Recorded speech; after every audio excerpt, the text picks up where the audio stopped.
if you were in the office, then you have improvised meetings where you say,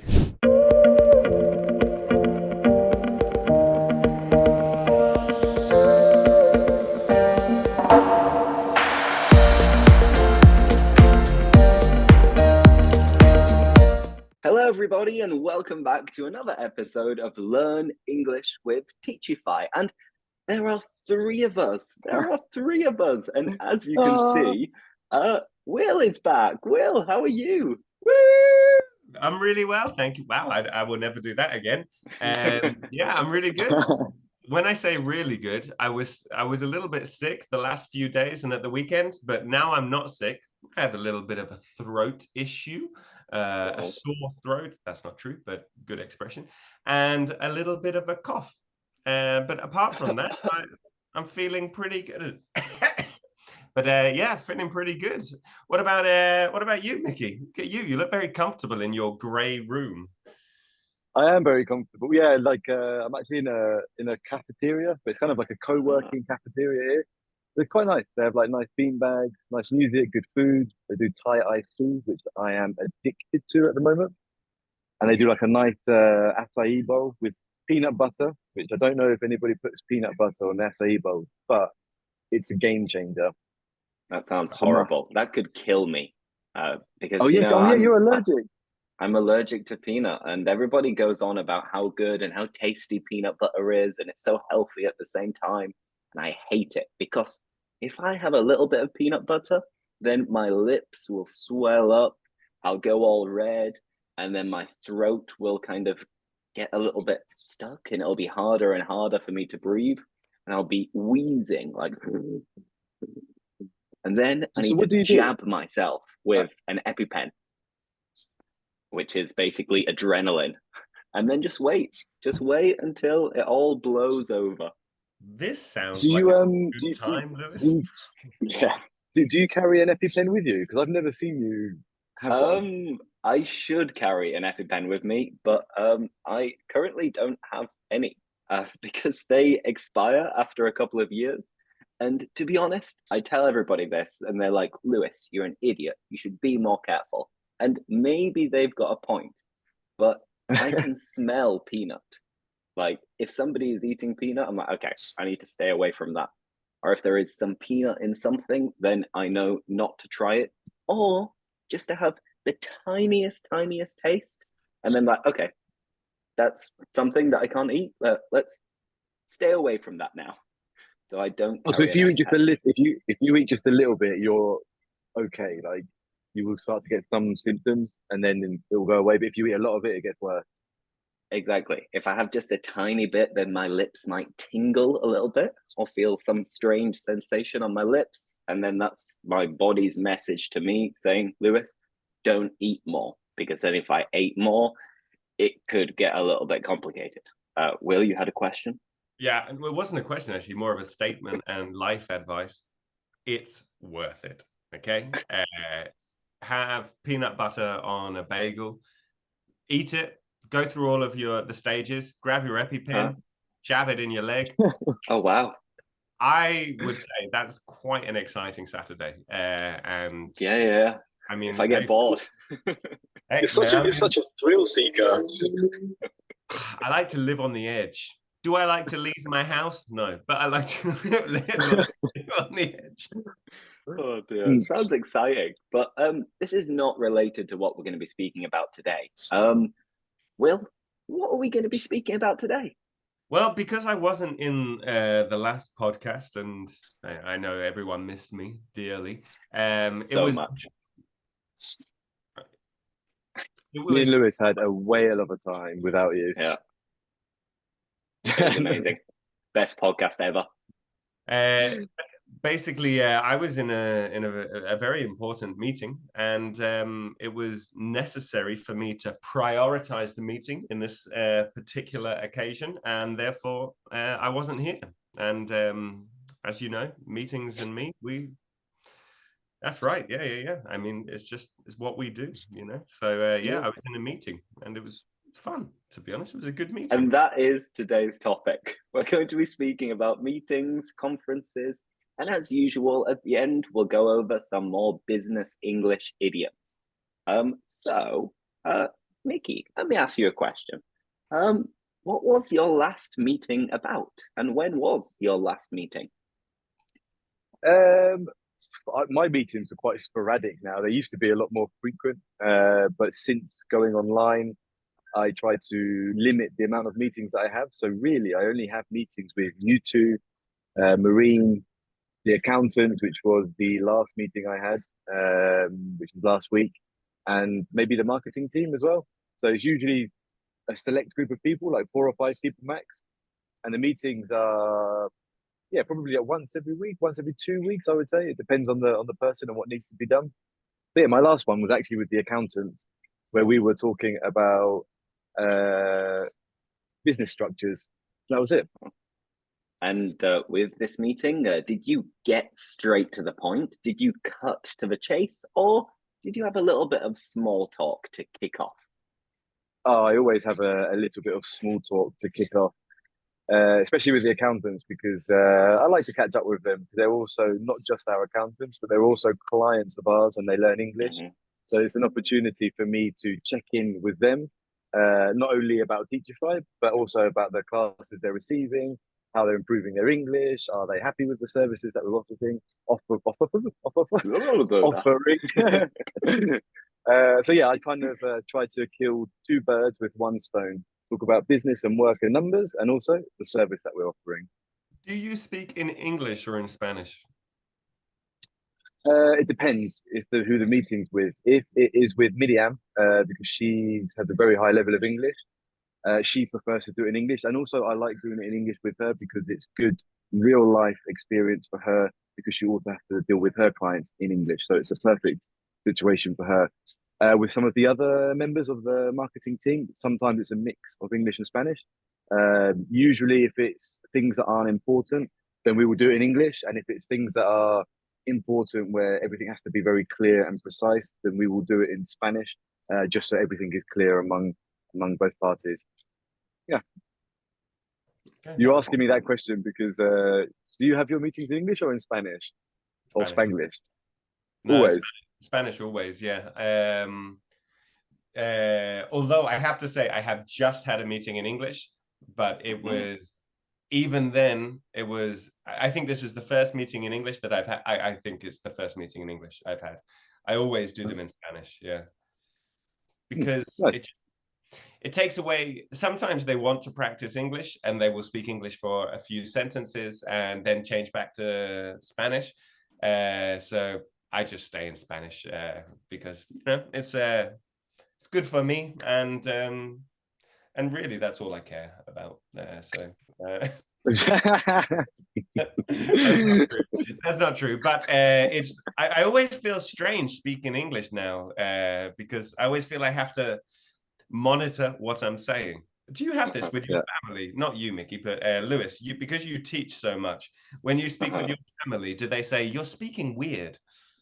I mean, I know what you mean. And I think I first started to realize this when I started teaching, but like, because we used to always speaking in a certain way, which is like teacher English, where it depends on the level, of course. If I'm teaching really low levels, then I'll speak really, really slowly, really clearly.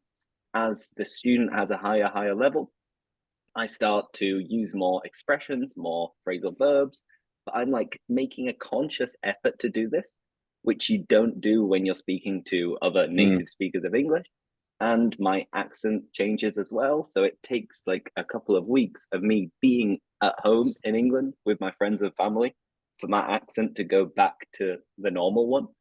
So yeah, it's a little bit strange, but I'm kind of used to it now. This is just me and my weird way of speaking. So I've come to terms with the fact that I sound a little bit like a teaching robot sometimes. I feel like I notice it. Sorry, we'll go on. I was just going to say I got told I sound like a GPS. I was speaking with my family. Please turn left. They were like, why are you talking to us like a GPS? I was like, that's a very good point. I apologize. I feel like I notice it a lot with Lewis when you go back to to England for Christmas, or to see your family. I notice it a lot when you come back to Spain or Belgium. Your accent changes quite a lot. Like I also think it's a good sign of a good teacher when you're teaching classes. Something you brushed on earlier is to be able to purposefully use more advanced idioms or phrasal verbs depending on the level. And I think if you're when you're teaching, if you're able to do that naturally, it's quite good. Like and it's also very beneficial for the students if you're able to do that. Yeah. No, exactly. I think this is something that people don't always realize, that when we are teaching higher levels as well, that we do need to kind of not grade our language, but we need to make a conscious effort to continuously show them new vocabulary expressions, etc. Which in fact related to my last meeting, which was just 20 minutes ago. It was with one of our teachers, and I was giving him feedback on a class observation. And one of the things that I jotted down, that I noted down, was like, well done on using advanced adjectives and teaching them when asking them questions, because not everybody realizes this. So that was my last meeting. And in my case, my meetings are always in English, because they're usually with the teachers. And I have a chat about their classes, see how everything's going, maybe using a little bit of Spanglish at times. But unlike Mickey and Will, my meetings are with the team in English, usually having a little bit of small talk to kick off. And we don't usually get straight to the point. We don't cut to the chase. I like to catch up with the other teachers, I like to check in with them. Nice. It sounded like you forgot my name there, Lewis. You said, what are you talking about? You said when I have meetings with Mickey and that guy. What's thingy-majiggy? Paul. So and so. So and so. That's what we would say in English. So and so. That's all right. Good. What should we call it? Sorry, I was going to say, I always find it interesting because my students or our students are always preparing meetings or have meetings which they're nervous about.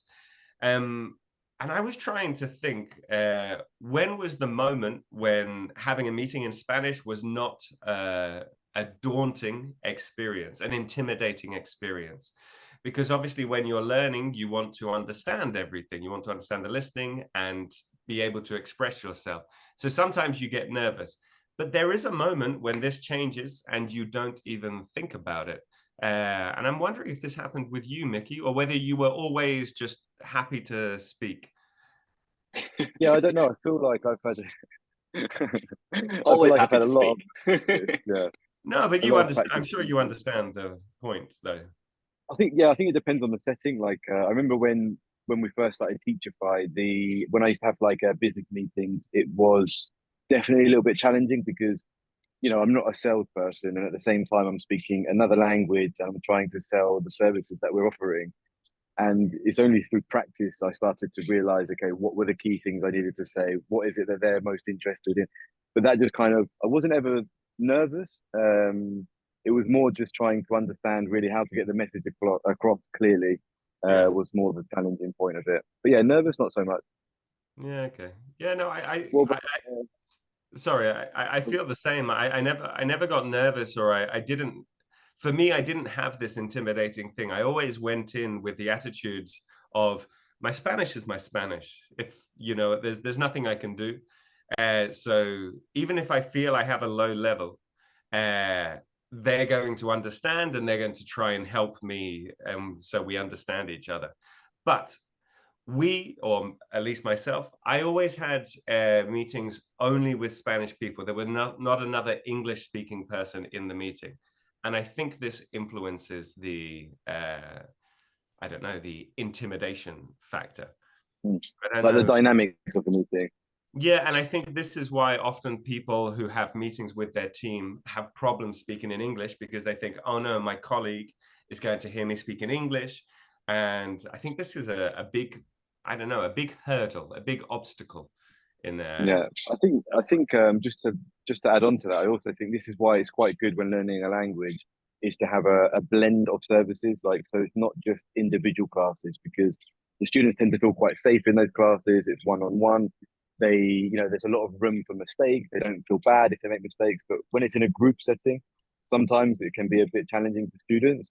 So I think it's quite good if you have the opportunity is to have like individual classes and group classes so you can practice conversation in groups. Like it's quite an important part of language learning. I'm just going to throw another question out there because I don't know if any of you two have had to do this before, but have either of you had to take minutes during a meeting? Personally, I You haven't, oh, but Will, you are nodding your head. You have. Tell us about it. Honestly, I'm a little insulted because it was in one of our oh, meetings. oh yeah, no, it was. I've just remembered. It was in Seville, wasn't it? Yeah, yeah, but I mean, honestly, it's not too difficult. It's not really fun, but at least at least you're just making a note of everything everyone's saying, at least the important points. It's a skill I have not mastered, that I'm sure that there are better ways to do it, but yes, I've had the experience, but it's definitely not my forte, strong point. Yeah, I just reminded me of something. I had a bit of a funny. This is actually the most nervous I've ever been speaking another language, and this was in Seville. Actually, I was asked to do some translations, like live translations, simultaneous translations from English to no, sorry, from Spanish to English. It was from some charity event with some refugees, and they were like, "We need someone to come in and like translate from English, sorry, from Spanish into English to these group of Greek people." So they offered me, and I said, "So look, I said this is a skill that I have no experience in. Like, okay, like I'm English, and yes, I speak Spanish well." I was like, "But it's a different skill that you need to be able to simultaneously translate." I said, "I don't think I can do that." And the lady was like, "Look, it's fine. It doesn't have to be perfect. We just need someone to come in and blah blah blah." And I said, "Look, I said I can't guarantee anything." And I wanted to do it because I wanted the challenge and the experience, and I wanted to really know how difficult it was. And oh my god, I would never do it again. And I have a newfound respect for anyone who does this as a profession because it is so difficult. And what I found most challenging was like, so the person who was speaking was Spanish, and like Spanish is very different to English, so they use a lot of words. They beat around the bush sometimes when they're speaking. They go over the same point two or three times using different words or a different sentence structure. Whereas in English, it tends to be just one short and sweet sentence. So there's a guy who's like waffling on, which Will loves to do. And I've summarized what he said in literally like two sentences for the people that needed the translation. And they're looking at me like, "Are you sure he's just said all of He's that?" And I just said, "Yeah, yeah, making yeah, it it's up, fine." isn't he? So I was like, "Yeah, yeah, yeah, it's fine." Like, but then I started sweating. I had a suit on as well because it was like a formal event, and I was like sweating. I had the microphone thing, and I was just like, "Oh, get me out of here!" And it was like 3 hours straight, like Wow. non-stop. Yeah, I would never do that again. Yeah. I am shocked. Yeah, I would never exit. I had one experience, which was watching tennis with my mum, and Rafa Okay. Nadal. Oh, cute.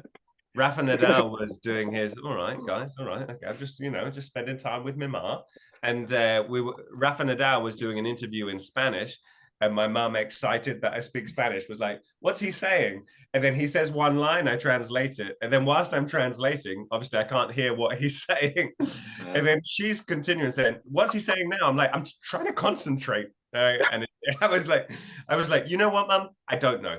You can continue." Read the subtitles, Someone's Mom. going to translate it. Yeah, yeah, it's Oh, impossible. I really don't understand that skill. I have to. I respect it greatly. I think that's incredible. Yeah. What about you, Lewis? Then you said that, okay, you have meetings with your teachers, but have you had public occasions when you've had to speak Spanish, either in a meeting, presentation, speech, at a wedding? Not really, to be honest. Like I speak Spanish with my girlfriend, with her family, with friends as well. But I haven't had that many like intense, high pressure moments where I've had to speak Spanish. I remember one thing speaking about a meeting, and this was a meeting that I had with Mickey, and this was pre-pandemic, probably like 2018 or something like that. And we were in La Cartuja, which is a kind of business area of Seville, and we went there together to give a kind of a pitch to one of our current clients. And we went there. We were speaking to two of the students and people in charge of organizing the classes. And we were speaking most of the time in Spanish, explaining what we were offering, trying to sell the product and the services. And they were really nice, really friendly. But I remember this was our first like big client that we had a meeting for. And people who know me know that I sweat quite a lot.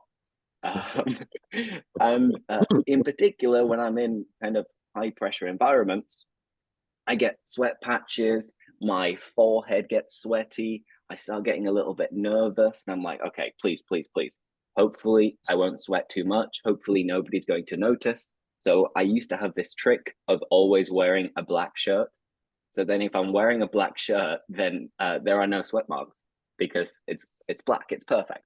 And Mickey was speaking quite a lot more than me, but when they asked me a question about the material and the content and everything, I explained it all in Spanish, and I think I explained it fairly well, but it's true that maybe I would have given more information and more detail if I had done it in English.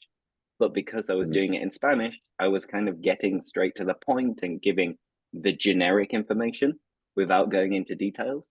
So then when I had done that, I was like, well, what am I going to do now? I can't just repeat what I've already said. So that was a little bit of a nervy moment, but it was a success. They decided to hire our services.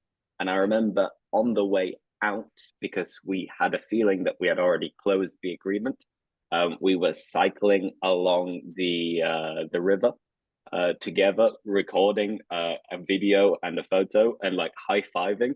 Because it's like, oh, we did it. It. We've got this big client, the biggest client up until now. That is a great memory of probably the last big meeting that I had in Spanish. And nowadays, I don't really have any meetings in Spanish. So it's something that maybe I thought that I would want to do, but to be honest, me and meetings, we're not best friends. I always prefer to send little messages, emails, stuff like that, rather than having a formal meeting. And this is something that I discuss with a lot of students, because the students sometimes are saying like, oh, I've had like 7 meetings back to back, 7 meetings in a row.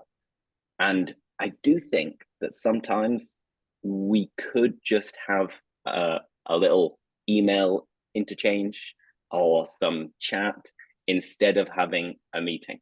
I think in general, in the business world, meetings are overused. People put too much attention on them.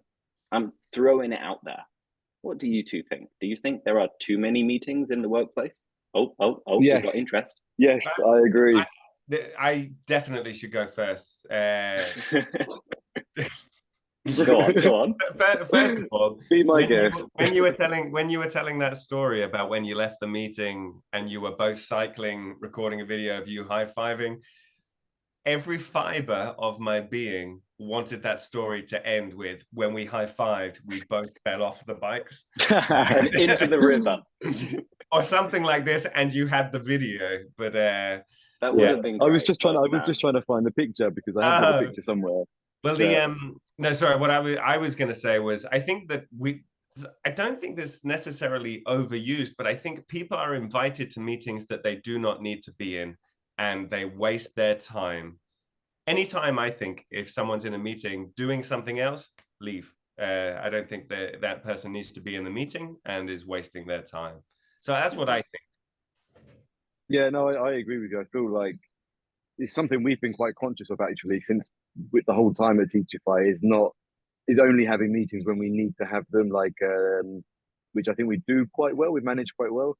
But I also like our meetings.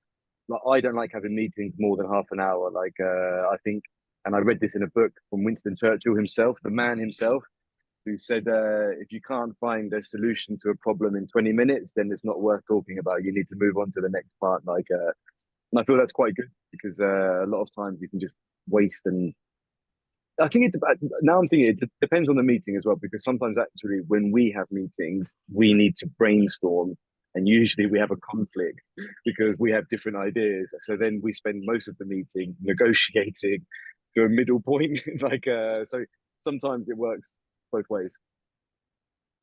Yeah. Yeah, I'm not sure. I think with meetings, for example, I think we don't have that many meetings, which is good. So we only have them when there are important things to deal with. But then, at least from a lot of students that I speak to, it feels like they have so many meetings that feel like they're a little bit unnecessary. And it's like what Will said, that they have to attend meetings that maybe they're not even going to speak in. And if that's the case, Yeah. like, what's the point? A lot of the time, you can kind of spread your message and communicate something just by chat or by email. And that way, you're being productive with the other time. So you can actually focus on the work that you have to do. Yeah. I think that Everyone's different. I was going to say, I think it's definitely different as well now that there's remote working. Meetings generally are remote.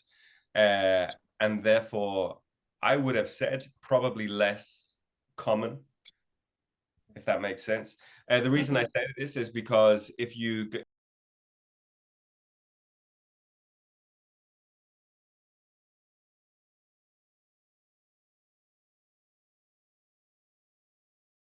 which maybe you know otherwise wouldn't have happened. For example, I don't remember the last time I said, "Oh, Lewis, do you want to grab a coffee?" And then we connect and just chat about something. I think, you know, productivity in specific aspects is optimized working from home. Exactly. Now, let's try not to waffle on too much, and I think we can call it a day. But before we do that, we need to explain a few business English idioms.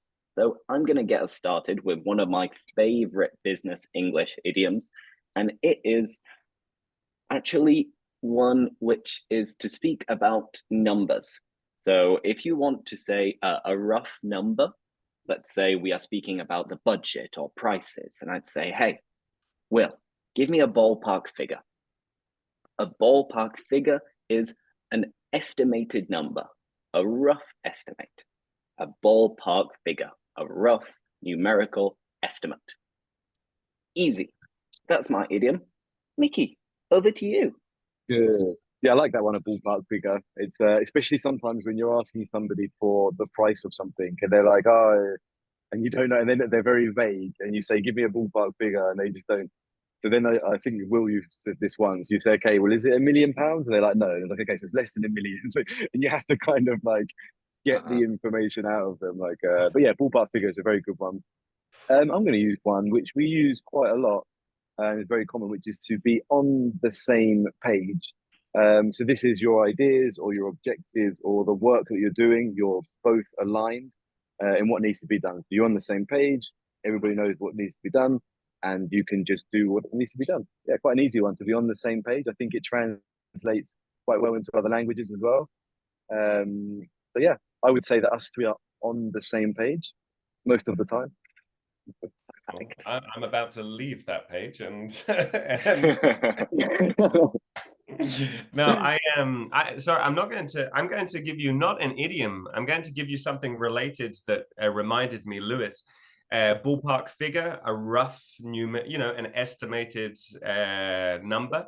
I'm going to give you the suffix ish, ish, which is something when talking about numbers or time or age or anything, when you want to say more or less. So I can say, for example, or someone asks me, are you hungry? I can say, I'm hungry-ish. It means more or less. For example, what time do we finish? At about 5-ish. This ish is very, very common in English, and it doesn't really get taught, I've noticed, for example, in typical textbooks or from English, but it's really common colloquial English that can, bleed into, it can be incorporated in business English. So I will go with ish. Yeah, I think it's really good. And I think also if you're able to use that frequently, obviously don't overuse it. You never want to overuse, a technique or a tip or language tip. But if you can use it, like when you're in meetings, and especially if they're with native speakers, they'll be like, oh, this person's English level is quite high. And it's such a simple idea, like a simple concept. So it's worth trying. So it's just, it's just more or less. I think it's a good little ish. Perfect. Ish. Well, on that note, today we've been speaking about meetings. We've been mentioning our last meetings, if we think meetings are always productive, if we have meetings in Spanish or English. And finally, we went over these 3 expressions or colloquial English. It was a ballpark figure. It is an estimated number. Also, to be on the same page, to be aligned, to agree. And finally, ish, which means more or less, and it's added to the end of a number or an adjective. So if you enjoyed this podcast, then of course, do not forget to subscribe, to watch all of the podcasts that are coming up. And yeah, thanks a lot for watching. Don't forget to Teachify your life, and we'll see you next week. Bye-bye. Cheers, guys. Thank you. Bye. Bye-bye.